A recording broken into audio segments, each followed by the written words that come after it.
Good morning, and thank you for asking me. I'm Dr. Paul Rogers from Children's Hospital and University of British Columbia in Vancouver in Canada. I'm not going to give the talk that was actually captured in the title in the program, as Brigitte asked me to give you a slightly different perspective in terms of what is the real relevance of nutrition to pediatric oncology, which is far more than just supplementing children who are not eating or try and making them not obese. So I'm going to go over a few things. We know that nutrition is essential to life.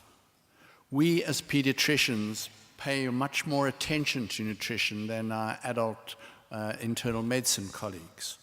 And these components of conception and pregnancy, we need all the essential macro and micro elements for normal homeostasis, for improving the physiological aspects of how we metabolize. And we should be looking for malnutrition in children, because children are affected in their development and growth by inadequate nutrition.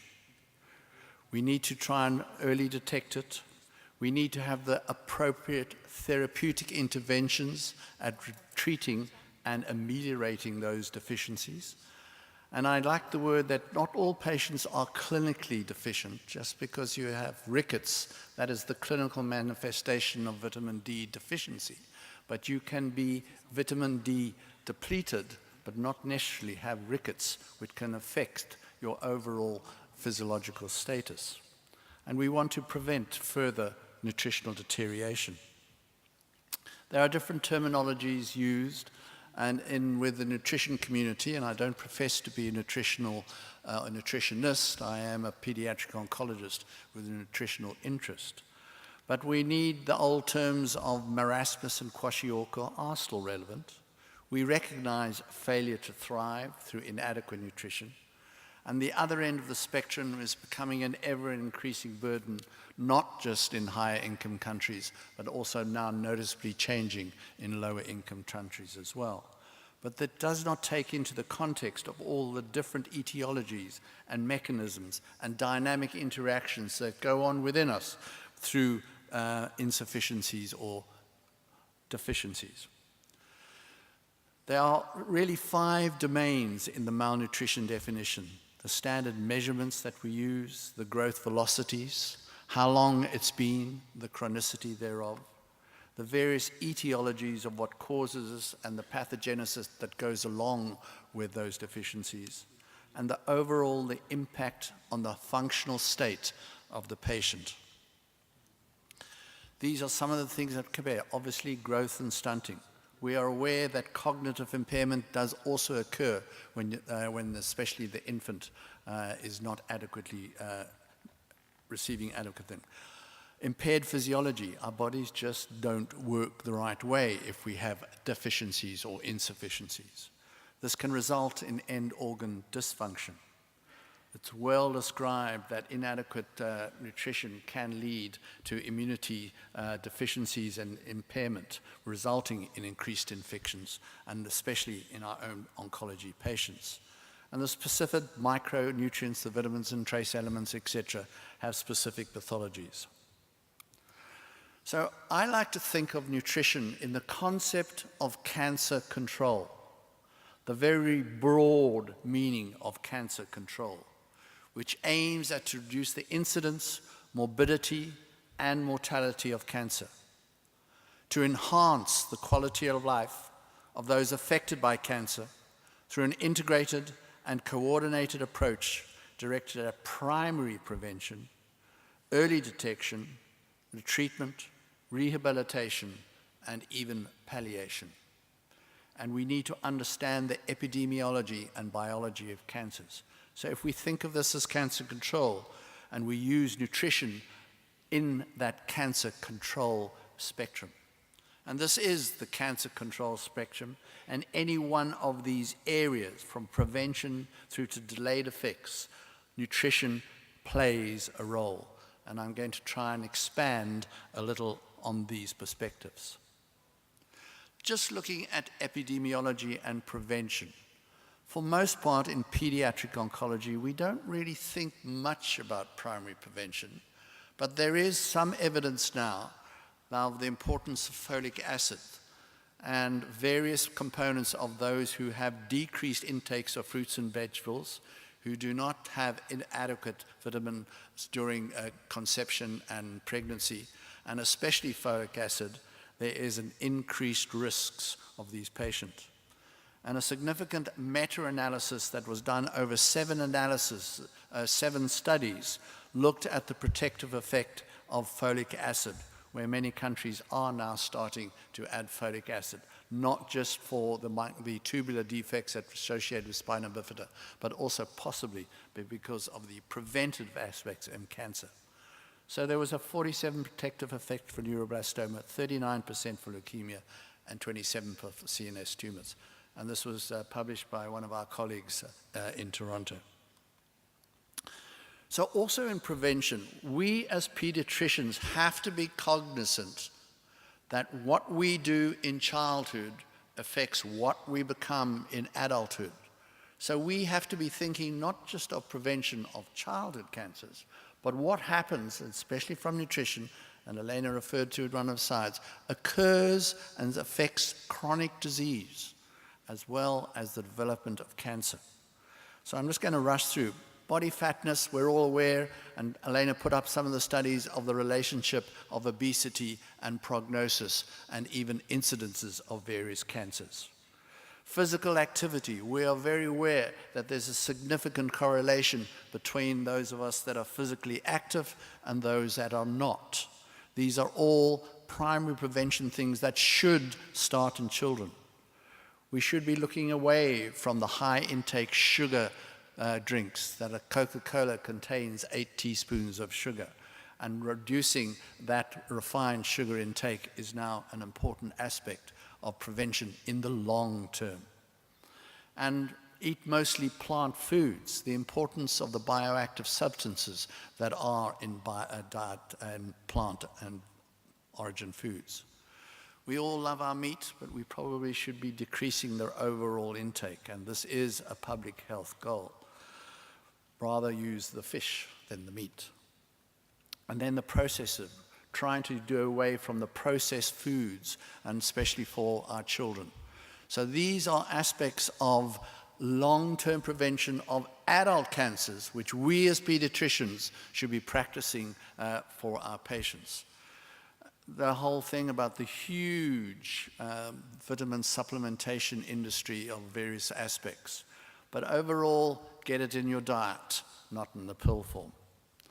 And again, we're not only thinking about our patients during treatment, but the importance of nutrition for our survivors, which I think Brigitte is going to talk about more. So we now have an aspect of nutritional epidemiology. This is a whole branch of epidemiology science that is very important.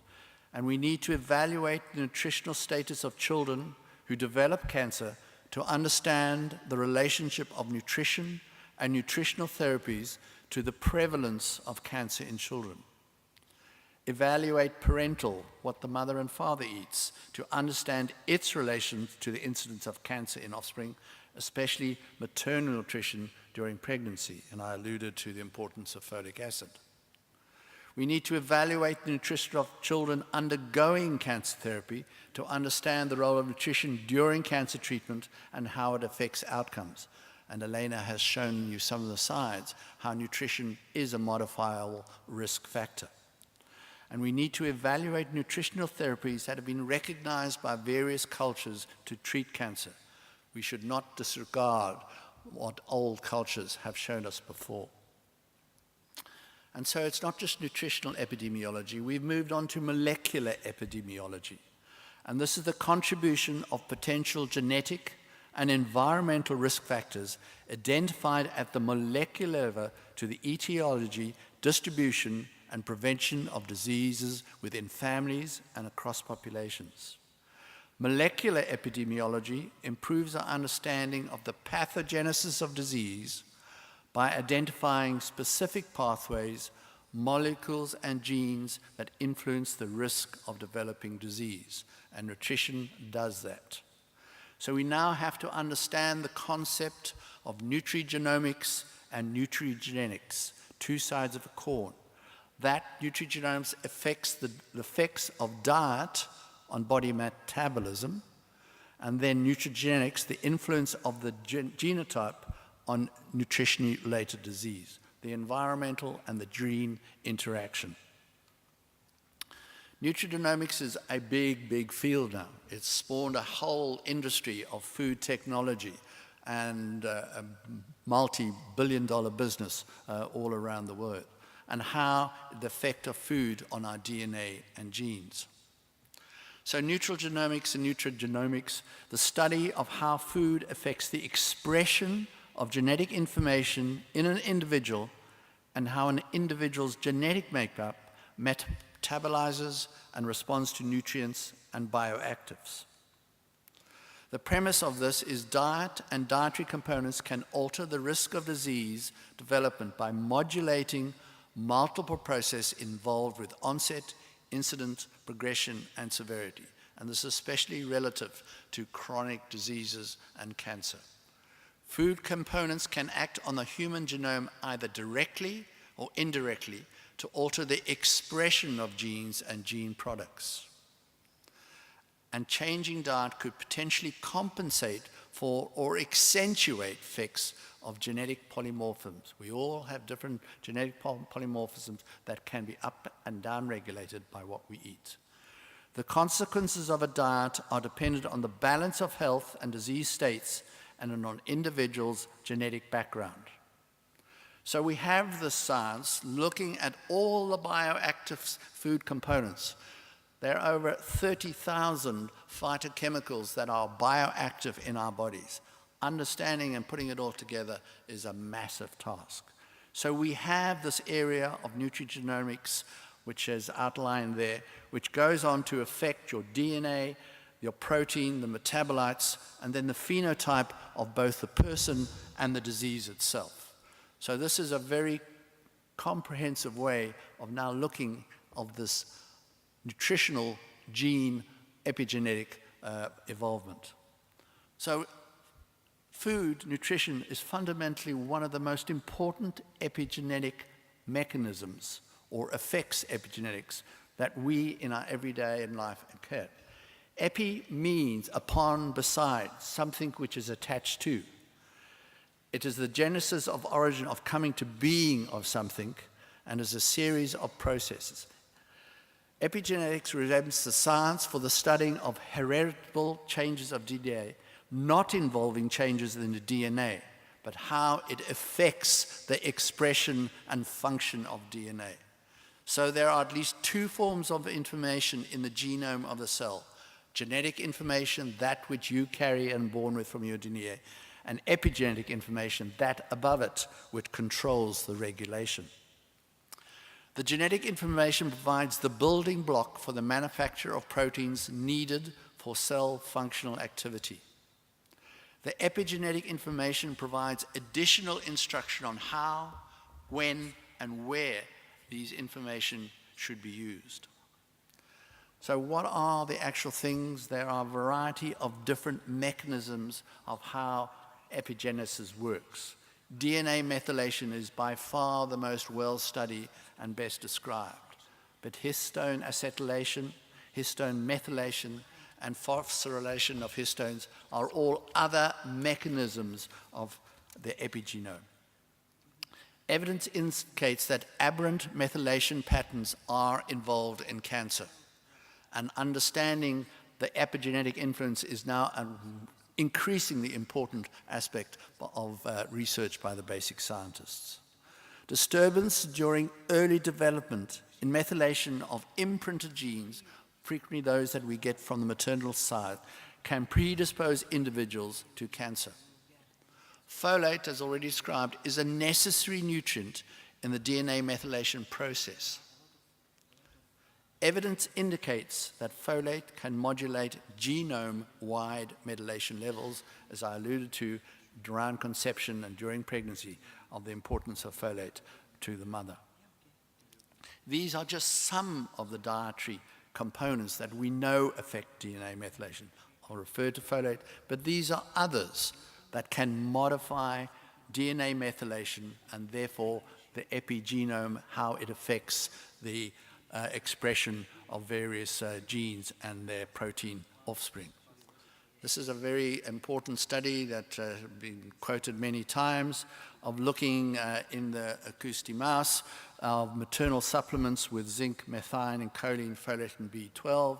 And you can see on the non-supplemented mouse, the yellow mouse, high risk of cancer and diabetes with a reduced lifespan. But the maternal supplements to the mother of these mice show the agouti mice with the lower risk of cancer. Again, showing the influence of nutrition as an epigenetic influencer of maternal nutrition on the development of cancer. So changes in the concentration of specific genes reflect availability of certain nutrients. So there are genes that are induced by amino acid supplementation, as described here, and there are genes that are induced by amino acid deprivation, as described here. Downregulation or upregulation of those genes dependent on your dietary intake. So epigenetics component is simplified, you are what you eat, a long described cliche. But now we have to recognize it's not what you just eat, it is also what your mother ate. So there are multiple food components, bioactive components, that can affect any one of the mechanisms of the physiology of our cells. Hormonal homeostasis, the up and down regulation of inflammation, DNA repair, apoptosis, programmed cell death. These can all be influenced by the intake of your nutritional status. These are many of the examples of some of the bioactive components that are in various foods, and especially plant foods. Green tea is something that is well promoted as an anti-inflammatory, and you can see in the basic science phenomena it can inhibit tumor invasion, metastases, and epiglycin is the active bioactive substance within green tea. And so this is just a list. Curcumin, or derived from turmeric, is now being shown in phase 2 trials to be an active anti-cancer drug as such. So altering and therapy by what we eat is a very, very neglected component of our research, and we need to be looking at this far more. Omega-3 fatty acids, I'm not going to go through this slide, but you can have downregulation and upregulation depending on your degree of insufficiency or oversufficiency of omega-3 fatty acids, another very important bioactive substance. So this is not the final conclusion, but just the conclusion of nutrigenomics. The conceptual basis for this new branch of genomic research can best be described by 5 tenets. Common dietary chemicals acting directly or indirectly on the genome may alter gene structure or expression. Diet can be a risk factor for some individuals under certain circumstances. Some diet-regulated genes and their variants are likely to play a role in disease initiation, progression, and severity. And this should be no different from children than it is for adults. The genetic makeup of an individual can influence the degree by which diet affects the balance between health and disease. And lastly, diet recommendations based on knowledge of nutritional requirements, nutritional status, and the genotype, termed customized or personalized, and the word now targeted nutrition, can be used to prevent, mitigate, and cure of chronic disease. This, we know, is something that we need to study further. These are statements, but as yet, the research behind them is still minimal. So a little bit about food supplementations, and now moving on to the treatment of our children. There can be unintended responses of drugs based on what we get. They can by what we eat, cause drug toxicity or decrease the effectiveness of that drug. The best known of these, I'm sure you all know, is the grapefruit juice effect, which has an inhibition of the drug metabolizing enzyme CYP3A4 and inhibition of P-glycoprotein. And these are part of the cytokines that can be affected by grapefruit, the different drugs, the chemotherapy that are metabolized, and they can be either inhibited or induced by other drugs like garlic oil, milk thistle, St. John's wort. So what we eat can also be thought of as drug interactions. We're all very aware of drug interactions, of being, the difference of when you're on warfarin and taking vitamin K. These are drug interactions. But we have to recognize that food also have drug abilities. And so we have to be aware of the drug interactions and foods that and drugs that we administer. Then the nutritional status of whether you have protein, energy, malnutrition, or obesity can also affect the pharmacokinetics of the drugs that we use. And these are just a few of the examples. In protein, energy, malnutrition, metabolization of methotrexate is affected with decreased clearance and increased toxicity. This has been well described in a number of articles. There is diminished tolerance of chemotherapy to those patients that are malnourished. Undernourished receive only 50% of the scheduled dosage of doxorubicin, methotrexate, and 6-MP. In obesity is also the other end of the malnutrition spectrum, can also affect the clearance of ifosfamide, cyclophosphamide, and doxorubicin, with either not getting adequate dosage or getting increased toxicity. So both ways are affected in the obese patient. So what about cachexia, the cancer cachexia or the protein energy malnutrition that we see in our oncology patients? Highly variable by country to country, by culture to culture, by region by region. Even in Canada, we see a different distribution from east to west as well as from north to south. So at diagnosis, 80 to 50% may have protein energy malnutrition, and during therapy, iatrogenically, this can increase. The cancer cachexia that we see is multifactorial, of which of these are the four main components. And as you can see in this slide here, we have the psychological and CNS components, the learned food aversion, the anorexia, changes in taste and smell, the stress of the disease, the well-known treatment-related effects causing stomatitis, nausea, ileus, pain, the tumor effects where there may be mechanical obstruction affecting absorption of nutrients, and also possible appetite-suppressing effects.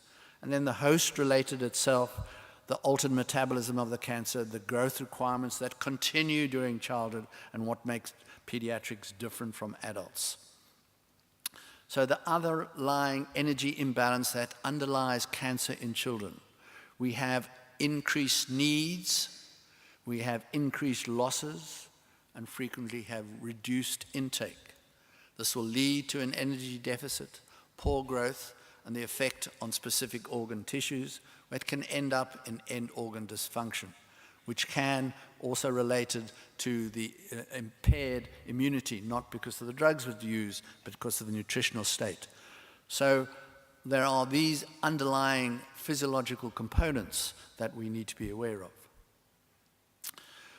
It's not just the macro, it's not just how much protein and how much calories we get, but I do think there is a large role and misunderstood role, and one of the slides Elena also showed was related to some of the trace elements in vitamins. And these are some of the important ones. Vitamin A is a worldwide problem and is necessary to support healthy eyesight, immune system functions. Children who are deficient face an increased risk of blindness and death from infections such as measles and diarrhea. This is the overall pediatric population worldwide. But it is also relevant to our patients who are malnourished during our patients. And we did a study when I was in South Africa showing that there was increased mucositis in the patients that were vitamin A depleted. And vitamin A supplementation of children between 6 and 59 months has been shown to be effective in reducing mortality from all causes in countries where vitamin A deficiency is a public health concern. So we need to be aware of what our basic public nutritional status and whether we should be supplementing when we see our patients who are at risk. And these are another study that shown that during treatment, micronutrients are depleted from the various times of diagnosis in blue, interim maintenance of ALL in pink, and the delayed intensification. So you can see vitamin A becomes quite profoundly depleted in these patients. Zinc is one of my favorites. It promotes immunity and resistance to infection, and considered again from a global perspective, 17.3% of global population is at risk for zinc deficiency. And it reduces the incidence of premature birth, decreases childhood diarrhea and respiratory infections, lowers all causes of mortality, and increases growth. And as you're well aware, zinc supplementation is very important in the chronic diarrhea patients. So this is a study that we did at our institution looking at in ALL patients at the time diagnosis and then at the time of three months into treatment. And as you can see, we did see a significantly decrease in zinc levels in those patients. What that means, I don't really know, because they didn't show overt manifestations of zinc deficiency, such as changes in your skin texture or delayed wound healing. But what it does on the immune level is something that we still don't really understand, and should or should not these patients be supplemented with zinc was a question we tried to answer in COG, but we weren't able to proceed with that study. And should we automatically supplement these patients with vitamin A, vitamin D, zinc, etc.? It's a fraught question. Yes, we should. In normal children, if we thought that they were not getting a sufficient vitamin D and were developing some rickets, well, obviously we would. But in our cancer patient, there is a big lobby out there that says, no, we shouldn't be adding any supplementation because maybe it affects the way our treatment is delivered and is effective, or in fact could enhance tumor growth. That is the naysayers of nutritional supplementation, of which Elena and Brigitte know well. But these are the conflicting forces, and there are a lot of people who feel we should not be supplementing at all during cancer treatment. And so the nutritional needs of children with malignancy were actually described by a task force from the American Academy of Pediatrics, described by Al Mao back in 1990. And this task force said malnutrition is frequently iatrogenic. We oncologists are causing it. Malnutrition is seen more often in advanced stage 4 type disease. It is associated with poorer outcomes. There is reduced tolerance to therapy. Chemotherapy adjustments are frequently required in the poorly nutritional patient. There is chemotherapy adjustments, altered metabolism, as I've already referred to, with methotrexate, ifosfamide, etc. And there's definitely good evidence that those that are malnourished are at increased susceptibility to infection. And not only are those components, but the child does not feel well when they're malnourished. There's a quality of life component as well. And in the bone marrow transplant, hematopoietic stem cell transplantation, induced bone marrow suppression may be attenuated with adequate nutritional support. So those are inadequately nutritional status during transplantation have a slower recovery of their bone marrow. So as pediatricians, we need to be knowledgeable of the effects of nutrition on the complete spectrum of cancer control. Think of nutrition in all those broad aspects of cancer control. And nutrition during all periods of growth has an impact on the phenotype of the person, as well as the potential to affect the phenotype of a specific cancer and other chronic diseases due to mechanisms that influence gene expression and regulation. So this is really where we're at. Doctors don't agree yet, but 4 of the 5 mice recommend this stuff. That's our status, really. We have not evolved adequately to embedding nutritional studies within our randomized control regimen A versus regimen B, and we need to be far more active in what we're doing for this. And this is one of my favorite quotes from Jan van Ees from the Netherlands. Nutrition should be viewed for what it is, supplying the most basic needs of children. No child has died from being fed appropriately, but many die of starvation. The practice of pediatric oncology should not contribute to that statistic. Thank you.